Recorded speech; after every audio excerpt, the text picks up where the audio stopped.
என்ன இப்ப என்ன விஜய்க்கு பொண்டாட்டி டைவர்ஸ் குத்தா குத்துன்னு போட்ட விட நாங்க இருக்கிறோம், அவர் யாரு இல்லைன்னா நாங்க இருக்கிறோம். ஜாடு மாடு லக்காடி வேமானி களவாணி பையன் தற்கொலை விஜய் எங்க பெண்கள் எல்லாம் இந்த மாதிரி கெடுத்து வச்சுக்கிறானே, இது யார் கேட்கறது? எப்பனா வெளியே வரான் 7 கோடி ரூபாய் காரில், அப்படியே தனி ஃப்ளைட்டில் போகிறான், அப்படியே சுந்தரா டிராவல்ஸ் பஸ்ஸில் ஏறிக்கிறான். சற்று மைக்கிலேருந்து பின்னால் வருவோம், பின்னால் திரும்பி நிற்கவும், கண்ணை துடைப்பது போல் நடிக்கவும், மொல்லமாக திரும்பவும், மைக்கிட்ட வருவோம், சாரி என்று சொல்லிவிட்டு மெல்லிய குரல் ஆரம்பிக்கும். பாடா ஜாடு மாடு பாடுகா பேடிஸ் பையா. நடிக்கிறது கூட ஒருத்தன் டைப் பண்ணி கொடுத்தாலும் நடிக்க வருதுன்னா நடிப்பா அதான் எங்க கோல்டு காஸ்க்கு குடிச்சிருக்கான், ராவா குடிச்சிருக்கான். குடிக்கிற ஒரு லெமன் மிக்ஸ் பண்ணி குடிக்க கூடாது, ஸ்மெல் வராது. இல்ல வேண்டாம், ஒரு பொண்டாட்டி கல்யாணம் பண்ணிக்கின்னு அதுக்கு விளக்கத்தை கேட்டால் அது வருத்தே இல்லைன்னா ஒரு பொண்ணு குடும்பம் நடத்துறது செலவுக்கு காசு இல்லைன்னு சொல்லுவாங்க பொண்டாட்டி சங்கீதா. தலைவர் தில்ல பாத்தியா ஸ்ட்ரைட்டா கூட்டு போறாரு அப்படிங்கிறாங்க. அது நீ ஸ்ட்ரைட்டா ரோட்லயே ஒரு கட்டில் போட்டு திமுக பயப்படுது விஜயை பார்த்து, திமுக விஜய் பார்த்து ஒரு பொறுக்கி திமுக பயப்படுதாலோ. இவன் தான் சொல்லிக்கிறான் நம்ம விஜய் ஆனா ஆட்சிக்கு வந்து 6 சிலிண்டர் தரானா இல்ல, 6 சிலிண்டர். இப்போ ஒரு சிலிண்டர் கொடுக்க சொல்லுங்க. சோறாக்குறதுக்கு சிலிண்டர் இல்லையா? அடிக்கடி சமூக வலைத்தளங்களில் 2 பேர் புகைப்படம் வருதுன்னாங்க. வேற எந்த நடிகையும் போடுறது. இந்த பரோட்டா கடையில் பரோட்டா மாவு பிசைஞ்சு வைப்பாங்க, பார்த்துருக்கீங்களா? பிசைஞ்சு வைப்பாங்க. அதே மாதிரி ஊர் மூஞ்சி கிளம் இட்டுன்னு வர்றது இட்டுன்னு போறது ரொம்ப கஷ்டமாகுதுங்க. இதுல போய் என்ன மறைவேன். புதிய சிந்தனை நேயர்களுக்கு வணக்கம். இன்றைய சிறப்பு நேர்காணலில் நம்மளிடம் சிறப்பு விருந்தினர் திமுகவின் நட்சத்திர பேச்சாளர் ஸ்டார் யூடியூபர் திரு குடியாத்த குமரன் அவர்கள். சார் வணக்கம். வணக்கம். எப்படி சார் இருக்கீங்க? நல்லா இருக்கிறேன். வரும்போது எதுவும் அட்டை சொன்னீங்களா? நான் அந்த ஆஃபீஸ் தான் போறேன் அப்படின்னு சொல்லிட்டு வந்தீங்களா? அது எதுவும் சொல்ல இல்ல 10 பேர் கொண்ட கும்பல், அதாவது அனில் குஞ்சல் உங்களுக்கு தேடிட்டு இருக்காங்களாம். தப்பா பேசுனீங்களாம்ல? யாரு? திரிஷா விஜய் பத்தி ஏதாவது தப்பா பேசுனீங்களா? 2 பேரும் ஒரு தப்பான உறவு இது. அது அவங்க பொண்டாட்டியே சொல்லிடுச்சே. அவங்க பொண்டாட்டி சங்கீதா அந்த சகோதரியே சொல்லிட்டாங்க. இல்ல ஒரு நடிகையோட தொடர்பு இருக்கிறாங்கன்னு சொல்லிட்டு நித்தியம் தான் பரவாயில்ல சார். அடுத்து ஒன்று சொன்னாங்க பாத்தீங்களா? என்னன்னு? அடிக்கடி சமூக வலைத்தளங்களில் 2 பேர் புகைப்படம் வருதுன்னாங்க. வேற எந்த நடிகையும் போடுறது இல்ல, ஒரே நடிகை தான் விஜய் போடுது. இல்ல விஜய் போட்டோவை போடுன்னு சொல்லுங்க. அதான் போட்டோ தான். ஏங்க நீங்க அதுக்குள்ள வெள்ளங்கமா போறீங்க? இப்போதானங்க ஆரம்பிச்சுக்கிறோம், அதுக்குள்ள வெள்ளங்கமா போறீங்க. இல்ல நீங்க விஜய் போட்டோ போடாது. இப்போ இவர் தான் மாப்பிள்ள, ஆனா இவர் போட்டுக்கிற சட்டை எந்த, இவர் தான் மாப்பிள்ள, இவர் போட்டுக்கிற சட்டை எந்தன்னும் போது அப்ப என்ன கணக்கு? அந்த மாதிரி புகைப்படம் வெளியிடுறாங்க சமூக வலைத்தளம்னா திரிஷா தான். அதை சொல்கிறேன், அவ்வளோதான். ஒரு ஒரு ஒரு ஒரு பொண்ணை கட்டிக்கின்னு 2 குழந்தைய கொடுத்துட்டு விட்டுட்டான். அது பாவம் கோர்ட்டுக்கு போய் ஒப்பாரி இருக்கிறதுக்கு வீடு இல்லை, சாப்பாட்டு காசு இல்லைன்னு இவன் தான் சொல்லிக்கிறான் நம்ம விஜய். ஆனால் ஆட்சிக்கு வந்து 6 சிலிண்டர் தரானா இல்லை, 6 சிலிண்டர். இப்போ ஒரு சிலிண்டர் கொடுக்க சொல்லுங்க. சோறாக்குறதுக்கு சிலிண்டர் இல்லையா? இந்த மோடி வேற ஒருவேளை 6 சிலிண்டர் சொன்னது கேட்டு போச்சேன்னா ஈரானுக்கு, யாருக்கு ஈரானுக்கு கேட்டிருக்குன்னு நினைக்கிறேன். இப்போ என்னன்னா சிலிண்டரே கிடைக்கல. இன்னைக்கு பார்த்தா நார்த் இந்தியாவில் ஆயிரக்கணக்கான சிலிண்டர் லைனில் நிற்குது சிலிண்டர் மாற்றுறதுக்கு. மோடி அந்த வேலையை பார்த்தாச்சு. இப்போ அந்த பொண்ணுக்கு சிலிண்டர் இல்லை, நீ 6 சிலிண்டர் கொடுக்கறதுக்கிட்டோம். முதல்ல உன் பொண்டாட்டி சங்கீதா ஒரு சிலிண்டர் கொடு. ஏதோ ஒரு உப்புமாவோ இட்லியோ ஒரு தோசையோ ஒரு சோறாக்கி சாப்பிடுவாங்க. இவனே ஒரு தற்குறி. இவன் திமுக பார்த்து பேசுகிறான். அவனை பற்றி நான் எப்படி பேசாமல் இருக்க முடியும்? யார் யாரையோ பார்த்தவன் குடியாத்த குமரன் கத்தி அருவாள் பெட்ரோல் வெடிகுண்டு பாட்டாளே மக்கள் கட்சியோடவா அன்புமணியை துண்டக்கான துணியக்கானு கோமணத்தை உருவி ஓட விட்டேன் நான் சோசியல் மீடியாவில். எங்க நீங்கள் அன்புமணி எங்கக்கிறான்னு தெரியல. எல்லாரையும் பார்த்தவன். இவன் தற்கூரி விஜய் என்னாக்குது, அவனையும் பார்ப்பேன், அவங்க ஆளுகளையும் பார்ப்பேன். மற்ற ஆட்கள் நீங்கள் பார்த்துருக்கீங்க, கண்ணுக்கு தெரிஞ்சிருக்கான். நீங்களாம் மோசமானவங்க சார். யாரு? பிள்ளைக்கா பசங்க, சில்லற பசங்க சார், தற்கூரி பசங்க எல்லாம். பொம்பளை பசங்கள்லாம் கெட்டு வச்சுக்கிறான் சார். பொம்பளை பசங்கள்லாம் கெட்டு வச்சுக்கிறான். மனசு கஷ்டமாகுது பார்த்தா. நான் காமெடி என்ன கெட்டு வச்சிருக்காரு? ஏங்க ஒருத்தி பேசுறா, என்ன பேசுறா? ஒருத்தி ஏற்கனவே சொன்னான் என் புருஷனோட விஜய் தான் பிடிக்கும் சிச்சா ஒத்தி. ஆமா அச்சா. இன்னொருத்தி என்ன சொன்னா, இவன் என் புருஷன், இது என் குழந்தை, ஆனா விஜய் 22 வருஷமா லவ் பண்றேன், என்னைக்கு இருந்தாலும் அவங்க நான் கல்யாணம் பண்ண அவன் பக்கத்துல போட்டு ஒரு பிள்ளைய பத்துக்குவான்றான். அவன் புருஷன் பக்கத்துல இருக்கிறான். அவ சொல்லும் போதும் அவன் புருஷன் பக்கத்துக்கிறான். என்ன சொல்லுது? இன்னொருத்தி என்ன சொல்றா, 9 ஓட்டுக்குது வீட்டில், நான் விஜய் போட்டுருவேன், மீது 8 பேர் போட்டோன்னா சோத்துல விஷயமா சாவச்சிருவான்ட்டா. அந்த மாதிரி பொண்ணை எல்லாரும் பெற்றுக்கணும் வீட்டில். அருமையான பொண்ணு. அதில் கெடுத்து வச்சிருக்காரு விஜய். இப்போத்தி சொன்னாலே விஜய் மேல அந்நுண்ணியமா இருக்காங்க. அது பேர் காமம். ஓ காமமா? அது காமம் தான். அன்பு கிடையாதா? ஒரு ரசிகர் கிடையாதா? அது வேற, அது வேற. தளபதி எங்கள் தலைவர் அண்ணன் தளபதி ஸ்டாலின், தமிழகத்தின் நிரந்தர முதல் அண்ணன் தலைவர் தளபதி ஸ்டாலின் மீது பெண்கள் வைத்திருப்பது அன்பு பாசம். தளபதியை அண்ணனாக பூஜிக்கிறார். விஜய் மேல் வச்சிருக்கிறது காமம். இந்த காமம்னு எப்படி எனக்கு புரியும்? யாரெல்லாம் அவனை பற்றி பேசுகிறாங்க? இன்னும் சொன்னா பார்த்தீங்களா, என்ன விஜய்க்கு பொண்டாட்டி டிரைவர்ஸ் குத்தா குத்துன்னு போட்ட விட நாங்கள் இருக்கிறோம், அவர் யாரும் இல்லைன்னா நாங்கள் இருக்கிறோம், அக்காவாக்குறோம், தங்கச்சியாக்குறோம், தேவைப்பட்டா பொண்டாட்டியார் போட்டான் வச்சு அவளை எந்த நாய் குட்டி போச்சுன்னு வச்சுங்க, அதுக்குள்ளே இந்த அண்ணன் தம்பி அக்கா தங்கச்சி எல்லாம் கிடையாது. மிருகங்களுக்கு நாய் குட்டி போட்டுரும். அதுங்கெல்லாம் ஏஜ் அட்டன் பண்ண உடனே ஒரு நாய் குட்டி போடுது பாருங்க, 4 குட்டி, அதுங்களே ஒன்று சேர்ந்து குட்டி போடும். இன்னொருத்தி என்ன சொல்கிறா தெரியுமா? இன்னொருத்தி குப்பை வாடுறவன் 4 வச்சுன்னுக்கிறான், 10 பொண்டாட்டியும் 4 வச்சுன்னுக்கிறான். இருங்க, இந்த பக்கம் பார்த்தா கூலி வேலை மூட்டத்தை குறவும் 10 பொண்டாட்டி வச்சுன்னுக்கிறான். ஆனால் வீட்டு வேலை செய்கிற பொம்பளைங்க அவ 4 வச்சுன்னுக்கிறா. இவர் வச்சானே வச்சுன்னு போட்டோம், இதில் போய் என்னாகுதுன்றா. அப்போ இப்படி பேசணும், இவன் எத்தனை பேர் வச்சுருப்பான்னு தெரியல. புருஷனை வச்சுனே இவ்வளோ பேசுகிறா. இந்த சாமின்னு ஒரு படம் பார்த்துருப்பீங்க, நம்ம விக்ரம் நடிச்ச படம். அதில் ஒரு திருநெல்வேலியினுடைய சிட்டி கமிஷனாக வருவார். நைட்டில் ரவுண்ட்ஸ் வரும்போது பொம்பளைங்கள்லாம் சினிமா போயிட்டு வந்து இருப்பாங்க. எங்கம்மா போட்டுனா செகண்ட் ஷோ போயிட்டு வரோன்னு வீட்டுக்காரன் என்ன பண்ணாலும் அவன் வீட்டில் இருக்கிறாங்க, இந்த டார்ச் வச்சுக்கோ, ஒரு வெளிச்சுக்கு தேவைப்படும், காலையில் கொண்டு கொடுக்க சொல்லி காலையில் வீட்டுக்காரன் தான் டார்ச் கொடுவாங்க. அவன் நல்லா சார் ரொம்ப நன்றி சார் டார்ச் குத்திங்க தாங்க சார். அந்த டார்ச்சில் அடிப்பார் விக்ரம். வேண்டாம் பொண்டாட்டி கட்டின்னு செகண்ட் ஷோ அனுப்புற, அவளை எவ்வளோ தூக்கின்னு போய் என்னென்ன பண்ணிட்டா தமிழ்நாட்டில் சட்ட ஒழுங்கு செல்லும் போலிச்சுட்டு அனுப்புறேன். அந்த மாதிரி அடிக்கணும். இந்த மாதிரி நீங்க சொன்ன மாதிரி வளர்ந்தது சரியில்லை, அந்த அளவுக்கு விஜய் கெடுத்து வச்சுருன்னு சொல்லலாம்ல. அதான் சொல்றேன். அதுக்கு அவங்க தாய் தான் சொல்ல குத்த சொல்ல இல்ல சார், ஒரு முறை பேசினா இல்ல, கூப்பிட்டு கண்டிக்கணும். சரி, தாய் தகமா கல்யாணம் பண்ணி கொடுத்துட்டாங்க, புருஷன் கண்டிக்கணும்ல.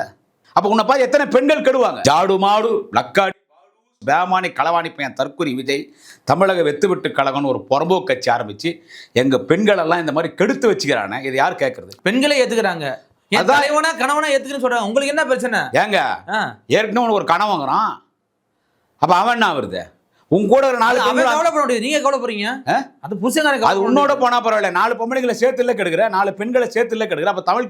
அப்ப தமிழ் பெண்கள் எல்லாம் என்னுடைய கலாச்சாரம் என்ன வருது? இப்படி எல்லாம் இந்த மாதிரிலாம் நீங்க பேசுனீங்கன்னா அதை கண்டிக்கிற. அவன் என்ன தேடின்னு வருது? அவன் குடியாத்த போலீஸ்ல கம்ப்ளைண்ட் கொடுத்தான். அதை நமக்கு புதுசா கம்ப்ளைண்ட் கொடுக்குது. ஒரு 200 பேர் போய் கம்ப்ளைண்ட் கொடுத்தான், எல்லாம் என் போட்டோலாம் எடுத்துக்கின்னு போய் கம்ப்ளைண்ட் கொடுத்துட்டு வந்தானுங்க.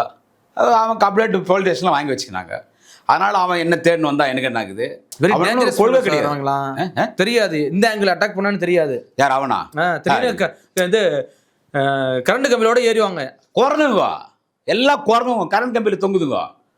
அதனால அவன் என்ன பண்ணுறான், அவன் கட்சிக்காரன் விஜய் வரும்போது கரண்ட் ஆஃப் பண்ணுறான். நான் கேட்டேன், ஏண்டா நாங்கள்லாம் கூட்டம் நடத்தின காலம் உண்டு, இன்றைக்கி நான் கூட்டம் பேசுகிறேன். நாங்கள்லாம் அந்த காலத்தில் 30 வருஷம் முன்னாடி சின்ன பையனும் போது கூட்டம் நடத்துவோம், மாணவர் திமுக இருக்கும்போது. அப்போ போய் எஸ்ஐ கிட்ட போய் ஒரு மனு கொடுப்பேன், ஐயா இந்த ஏரியாவில் கரண்ட் கட்டாத மாதிரி பார்த்துக்கோன்னா அவர் இபி ஆஃபீஸில் போய் கம்ப்ளைண்ட் கொடுவார்.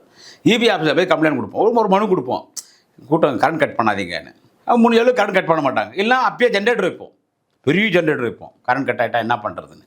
திருமணம் கூட்டம்னா பேட்டரி வைப்போம். இவன் வாலண்டியராக போய் கரண்ட் கட் பண்ணுன்றான். திருவாரூர்லாம் கட் பண்ணி கொடுத்தான். எங்கே தொங்கிட போகிறாங்கன்னா?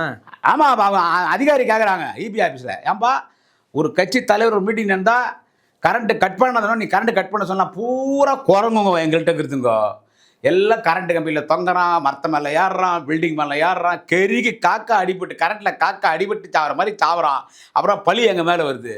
அது மாதிரி அதெல்லாம் குரங்குங்க, எல்லாம் குரங்குங்க. யாரா ஒரு பெரிய மனுஷன் அவன் கூட யாரா பெரிய மனுஷன் விஜய் கூட சொல்லுங்க. அவன் யாரும் அவன் செங்கோட்டையன் இருக்காரு, எவ்வளவு பெரிய மனுஷன். என்னைக்கு செங்கோட்டையன் போய் விஜய் கிட்ட சேர்ந்தாரு, புஷியானது அன்னைக்கே செங்கோட்டை பெருக்காப்பையன் புஷியானதுனா இந்த பரோட்டா கடை மாஸ்டர். அவன் இந்த பரோட்டா கடையில் பரோட்டா மாவு பிசைஞ்சு வைப்பாங்க, பார்த்துருக்கீங்களா? பிசைஞ்சு வைப்பாங்க.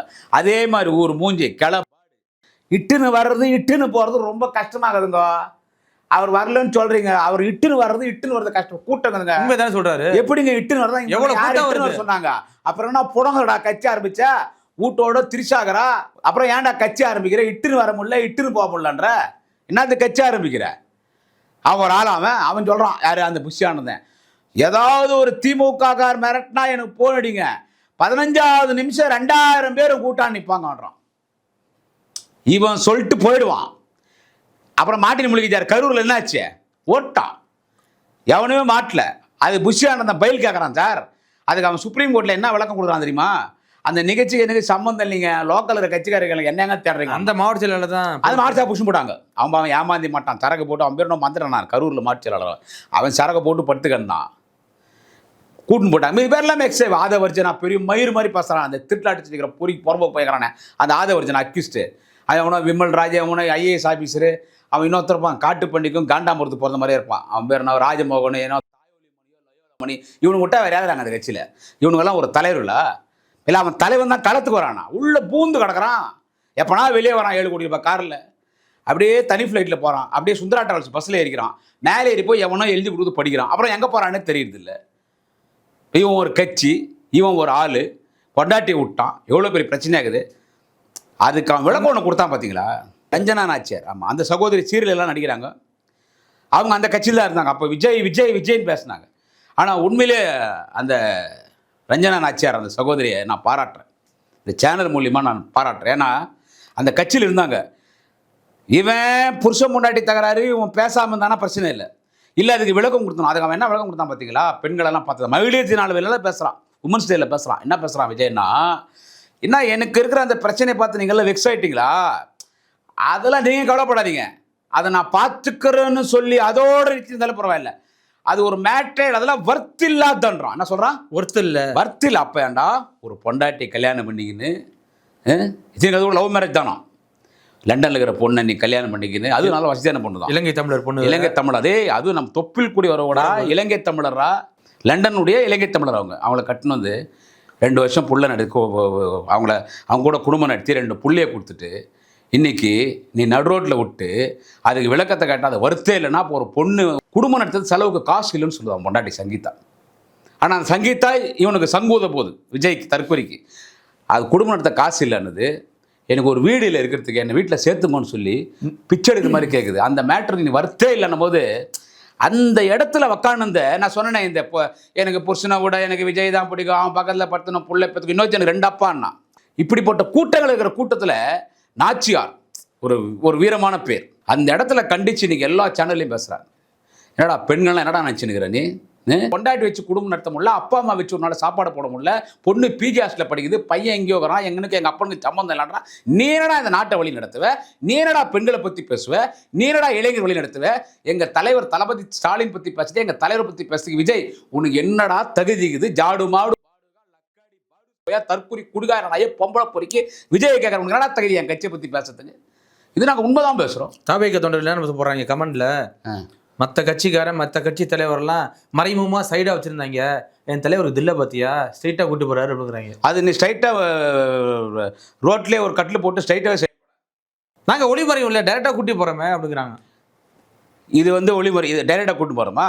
அதான் ஒருத்தன் சொன்னான் என்கிட்ட ஃபோன் பண்ணி, ஏன்னா திரிசா விஷயம் பேசினேங்கிறேன், பல்லுக்குது நாங்கள் பட்டாணி தோன்றோம், உங்களுக்கு இல்லைன்னா கம்மிடுறோம்.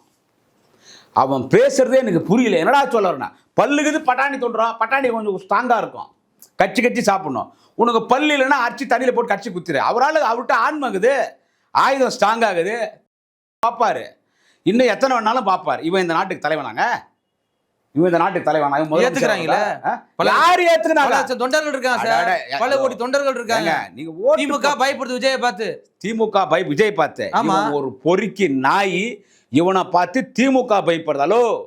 ஆனானப்பட்ட பண்டிட் ஜவஹர்லால் நேரு வைத்து அரசியல் பண்ண கட்சி திமுக, இந்தியாவின் இரும்பு பெண்மணி இந்தியன் அயன் லேடி அன்னை இந்திராவை வைத்து அரசியல் பண்ண கட்சி திமுக. எத்தனையோ தலைவர்களை பார்த்த கட்சி, பக்தவச்சலம், ராஜாஜி, புரட்சி தலைவர் எம்ஜிஆர், ஜெயலலிதா, இத்தனை பேர் எதிர்த்து இவன் சுண்டக்கா பையன். யாரு இவன்? ஒரு சுண்டக்கா பையன். அந்த கார் விட்டு வெளியே வரதில்லை, கேட்லேருந்து வெளியே வந்தா கார் விட்டு வெளியே வரதில்லை, ஏர்போர்ட் உள்ள போய் ஃப்ளைட்டில் ஏறிறான், அந்த பஸ்ஸை விட்டு வெளியே வரதில்லை, மேலே ஏறி படிக்கிறான், யாரோ எழுதி கொடுத்தது படிச்சுட்டு ஓடி போயிடுறான். இவன் வந்து திமுக எதிரியாவ ப்ரோமோஷன் வந்து நெகட்டிவ் ப்ரோமோஷனா இருந்தாலும் அதுல ஹிட் ஆகி போச்சுல. அது ஒரு என்ன பேசுறேன் தெரியுமா? அவ என்ன சொல்றா தெரியுமா? எனக்கு என்ன, நான் தமிழ்நாட்டில் சிஎம் ஆவான்றான். ஆமா, அவளை பார்த்தனா செருப்பு கட்டு நடிப்பேன். அவள் தமிழ்நாட்டு சிஎம் ஆகலாமே, அது அவங்களுடைய உரிமை. ஜெயலலிதா சிஎம் வந்தாங்கன்னா அவங்களுக்கு கட்சியிலேருந்து பல ஆண்டுகள் கஷ்டப்பட்டுருக்காங்க. அந்த கட்சிக்கு உளுந்த கட்சி கஷ்டப்பட வரலாம், அதனால ஜோடியா வந்திருக்கலாம். உங்களுக்கு என்ன பிரச்சனை? யாரு அவளா? இதான் சீமான் சொன்னதா? ஆமா.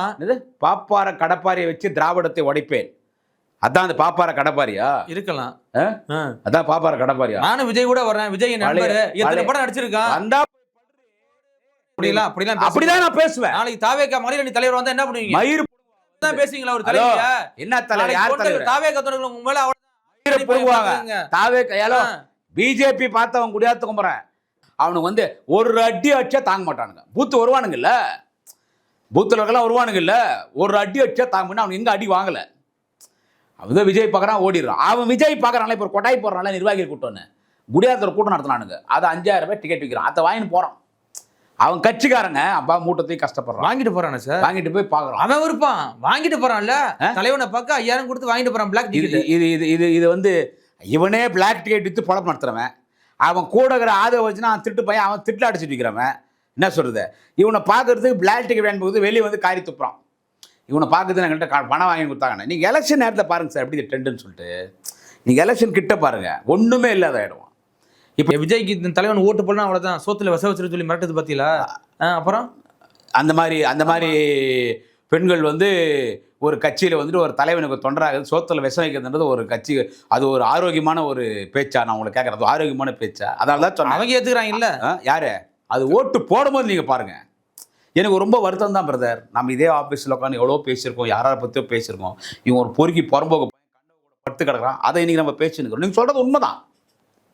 இவ்வளோ பெரிய மாநாடு திருச்சியில் நடந்துச்சு. சென்னைக்குடைய கடல் திருச்சிக்கு வந்துச்சு. கூட்டம்னா அப்படி இப்படி இல்லை, மிஸ்ஸாக ஆகிப்போச்சு. அப்படியே பார்க்கும்போது அந்த திடலில் 10 லட்சம் பேர்னா வெளியே 10 லட்சம் பேர் இருக்கிறோம். 50 கிலோமீட்டர் வண்டி நிற்குது, அது ஒரு 2-3 லட்சம் பேர். டோட்டல் 25 லட்சம் பேர் திருச்சி மாநாடு. அதுதான் நாங்கள் பேசணும். கரெக்ட், நீங்கள் பேசுறது அது நம்மளால பேச முடியல. ஏன்னா எந்த சேனலில் பேச மாட்டேங்கிறாங்களே. இருங்க, பேச மாட்டான்னு சொல்லாதீங்க. எந்த சேனலில் போய் உக்காந்தாலும் இவன் கூச்சார் வச்சு நிற்கிறது, இவன் சக்காலத்தை கிட்ட போகிறத பற்றி தான் கேட்குறான். இது பொழுதுபோக்கு சார், அது ஓட்டா மாறும். தளபதி பேசினார், 40 நிமிஷம் பேசினார், எவ்வளோ ஆக்கப்பூர்வமாக பேசினார். எங்கேயாவது இடத்துல அவனை பற்றி பேசினார். எங்கள் தளபதி கடைசியாக 1/2 hour பேசினார் பார்த்தீங்களா? யாரு எங்கள் தளபதி? உங்கள் தளபதி யாருது? அதான் விஜய். உங்களுக்கு ஏங்க இந்த கேடு காலம் அவனை போய் உங்கள் தளபதின்றீங்க? என்ன 1/2 hour பேசினா? அவன் டைப் பண்ணி கட்சி வந்து இப்போ அப்படியே படிச்சுட்டு போயிட்டான். நடிக்கிறதான் போட்டுக்கிறான் பாரு, ஆடு பையன் பேசினே இரு. அதில் தான் சார் அவன் கேடி பையன். ஏன்னா அது ஆதாரத்தோட மாட்டுவீங்க. அவன் வச்ச ட்ரோன் கேமரா காட்டி அதில் போடுறான். என்னெந்து பிரிக்கி பார்க்குது திமுக உங்கள்கிட்ட இருந்து. ஒரு வீட்லேயும் விஜய்கிறான், கூடவே திரிஷாகிறான்னு சொல்லதை மறந்துட்டான். அவன் வீட்டிலே விஜய் இல்லை, அவனுக்கு அங்கே ஓட்டு இல்லை. பொண்டாட்டி எங்கே இருக்குது, புருஷன் எங்கேயோ, பொண்ணு எங்கே இருக்குது, பையன் எங்கே இருக்குது, அம்மா எங்கே, அப்பா எங்கேது, ஒரு வீட்டில் விஜய்கிறான். உங்கள்கிட்ட என்னை பிரிக்க பார்க்குறாங்க. என் உயிர் தான் உங்கள்கிட்ட என்னை பிரிக்க முடியும் அப்படி சொல்லிட்டு அதில் சொல்கிறாங்க. சற்று மைக்கிலேருந்து பின்னால் வருவோம், பின்னால் திரும்பி நிற்கவும், கண்ணை துடைப்பது போல் நடிக்கவும், மொல்லமாக திரும்பவும், மைக்கிட்ட வருவோம், சாரி என்று சொல்லிவிட்டு மெல்லிய குரல் ஆரம்பிக்கும். பாடா ஜாடு மாடு பாடுகா பேடிஸ் பையா. நடிக்கிறது கூட ஒருத்தன் டைப் பண்ணி கொடுத்தாதான் நடிக்க வருதுன்னா நடிப்பா அதான் ஏங்க நடிப்புனா கிளிசரின் போடணும், கண்ணு தண்ணி வரணும், நேச்சுரலா பண்ண கிளிசரின் கையில தடவிடுறதுங்க. இயற்கையா ரத்தமும் சதையினோட அப்படியே பீரிட்டு வருது, பீரிட்டு மயிர வருது, கண்ணீர் தரையிட்டான். ஒன்னு அழுத ஒண்ணு, ஆனா அதை மாட்டிக்கினான், அதுலயும் மாட்டிக்கினான், அவன் பொண்டாட்டி விஷயத்திலும் மாட்டிக்கினான், அவன் எல்லாத்துலயும் மாட்டிக்க. இப்போ ஒண்ணு வேணாங்க ஐயா, நல்ல கண்ணு தோழர், நல்ல கண், இவ்வளோ பெரிய தலைவர். ஆமாம், அப்படி ஒரு தலைவர்லாம் பிறக்கிறது கஷ்டம். அந்தமான் ஜெயிலில் இருந்தார் பல ஆண்டுகள், சுதந்திர போராட்டம். அந்தமான் ஜெயிலுக்கு போகிறவங்க போய் திரும்பி வரமாட்டாங்க. அதுலேயும் இந்த சுதந்திர போராட்ட தியாகிகளாக போகிறாங்க பாருங்கள், சுதந்திர போராட்டம் பண்ணிட்டு போகிறாங்க பாருங்கள், ஜெயிலுக்கு சாகடிச்சிருவாங்க. இங்கே சிறைச்சாலை படம், அதில் வந்துட்டு நம்ம நடிகர் திலகம், நம்ம இவர் பிரபு சார் நடிச்சிருப்பார். அதில் மோகன்லால் அருமையான படம். அதில் காட்டுவாங்க எப்படி கொடும். அந்த ஜெயிலில் இருந்தவர் அவர் இறந்துட்டார். அவருக்கு ஒரு 10 லட்ச ரூபாய் நிதி கொடுத்தாங்க கவர்மெண்ட் சார்பாக. இது நான் வச்சு என்ன பண்ண திருப்பி அரசாங்கத்துக்கு கொடுத்துட்டாரு அரசாங்கம் திருப்பி. ஆமாம், தமிழர் தகைசால் விருது ஏதோ தளபதி அவருக்கு கொடுத்தாரு. அவ்வளோ பெரிய ஆள் இறந்துட்டார். நைட்டு 11 மணிக்கு போகிறான், ஃபுல்லாக குடிச்சிட்டு. உண்மை இல்லை, குடிச்சா நீங்கள் பார்த்தீங்களா? ஊரே சொல்லுது, நாத்தம் அவ்வளோ பெரிய ஓல்டு காசு குடிச்சிருக்கான். பாடூஸ் பையன் ஓல்டு காசுக்கு குடிச்சிருக்கான், ராவா குடிச்சிருக்கான். குடிக்கிற ஒரு லெமன் மிக்ஸ் பண்ணி குடிக்கக்கூடாது, ஸ்மெல் வராது. இல்லை அட வாயில் ஏதாவது ஒரு பாக்கெட் போடக்கூடாது. அப்படியே ஓல்டு காசுக்கு ராவா குடிச்சிருக்கான். இல்லை இந்த பிராண்டு தான் குடிச்சா உங்களுக்கு எப்படி தெரியும்? சொல்றதுதான், நமக்கு ஆளுகிறாங்கல்ல எல்லா இடத்துலையும். ஓல்டு காசுக்கு ராவா குடிச்சிருக்கான். சைடிஷ் எதுவும் எடுக்கல, சைடிஷ் எடுக்கலாம் ஸ்மெல் வரும். அப்படியே வந்திருக்கான், நாத்தம் தாங்க முடியல. நக்கீரன் கோபால் அவ்வளோ சீக்கிரம் ஒரு விஷயத்தை வெளியே பேச மாட்டார். அண்ணன் நக்கீரன் கோபால் அவர் சொல்றாரு, 1 கிலோமீட்டர் நாத்து தட்டிட்டு. ஏடா எவ்வளோ பெரிய தலைவரையா நல்ல கண்ணு இருந்துக்கிற, நீ குடிக்கிறது கூடா உன்னை யாரா வாடான்னு சொல்றாங்க. அவருக்கு ஒரு ஃபீலிங் இருக்காதா? ஒரு நல்ல தலைவனை, ஒரு தேசிய தலைவனை, எத்தனை சுதந்திர போராட்டத்துக்கான போராடி இருக்காரு, அந்த தலைவனுக்கு இருக்காதான்னா? டேய் நீ குடுறா, நீ குடிக்காத நான் சொல்ல வரலடா, நீ குடி நான் சொல்ல. அட குடிக்குதான் குடிக்கிற, ஒரு ஸ்மெல் வரா சரக்கு குடிக்கூடாதா? ஓல்டு காசுக்கா குஷ்டு வருவேன். அதானே குஷ்டு வந்து கிடந்தவரை நல்ல பிராண்ட் சொல்லியிருப்பாரு. இப்போ குடியாத்துக்கு போனா டாஸ்மாகல்ல பார் வாய் வேலையா பார்த்துக்கிறான். இல்ல நீங்க கரெக்டா பிராண்ட் என்ன போய் சொல்றீங்க? இல்ல கரெக்டா இல்ல சார் கரெக்டா ஓல்டு கேஸ்க்கு பிராண்ட் நேம் சொல்றீங்க சார் சகலும் கற்றுமறைன்னு சொல்லுவாங்கல்ல, களவும் கற்றுமர. அதுதான் களவும் கற்றுமறைன்னு. நமக்கு இதுல போய் என்ன மறைவு? ஆமா, இப்ப நான் பெரிய மனுஷன் ஆயிட்டேன், பெரிய யூடியூபர் ஆயிட்டேன். இப்போ நாம வந்துட்டு ஒரு முன்மா அந்த தகுதி தான் விஜய்க்கு இருக்கு அப்படிங்கறாங்க, தெரியுமா தெரியாதா? அந்த லக்கா தகுதி அந்த இல்லையே. தகுதி தான் சார். என்ன தகுதி இருக்குது அவனுக்கு? என்ன தகுதி? பல தலைவர்கள் இது மாதிரி சைடுல வச்சுக்கலையா, இத்தனை பொண்டாட்டி கட்டிக்கலையா, அந்த தகுதி தான் விஜய்க்கு வந்து. எந்த பொண்டாட்டி? ஹலோ, நீ கட்டிக்கினியா? பேசிட்டு டேய், இருக்க. நீ கட்டிக்கினியா அவள? இவ்வளவு பிரச்சனை நடக்குது. பின்னாடி கட்டிக்குவாரு, டிவோர்ஸ் முடிச்சுட்டு கட்டிக்குவாரு. இரு, இவ்வளவு பிரச்சனை நடக்குது. அது வரையும் ஒரு கல்யாணத்துக்கு போறான், அவளை கூப்பிட்டு ஒரு கல்யாணத்துக்கு போறான், திருச்சா கூப்பிட்டு. ஏண்டா உனக்கு ஒரு ரசனையே இல்லை, என்னடா நல்லா இருக்கிற அவ?